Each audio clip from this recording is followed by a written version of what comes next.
Mas mabuting mag-release ng medical bulletin kaysa patakbo-takbo ng ilang metro. Para po sa Pangulo, gusto lamang niyang ipakita sa mga nagmamahal sa kanya at sa taong bayan kung ano ba talaga ang kanyang health condition. Ito po ay para maisantabi ang mga kasinungalingan na ngayon ay nagsisirculate laban sa kanya. Ang pagtakbo ay hindi masama.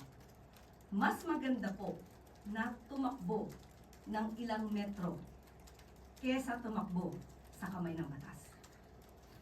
At tandaan po natin, kahit naman po nung nakaraang Pangulo, ilang linggo siya nawawala. Pero anong sinabi ng kanyang mga alipores at alagad? Ito po, nandyan po si dating presidential spokesperson Ernesto Abella. Ang sabi, as far as I can see, there's really no need to do that. Release Duterte's health records. Kahit na po itong si Harry Roque, ang sinabi po niya, I don't think that people should worry about lack of transparency because the president himself will say what his condition is. So, nakita na po natin kung anong kondisyon ng Pangulo. Meron na po rin dati naging ruling ng Supreme Court patungkol po dyan sa nakaraang Pangulo.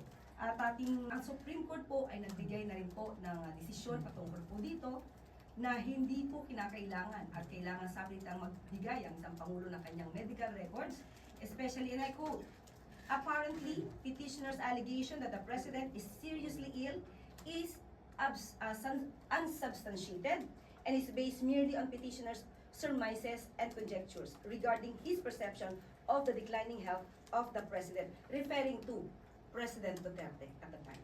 So, kung puro chismis lang po ang pagbabasihan ninyo, at guni-guni lamang at wala kayong anumang basihan, sa tingin po natin ang Supreme Court ay hindi naman po babalik na rin ang ganitong klaseng jurisprudence.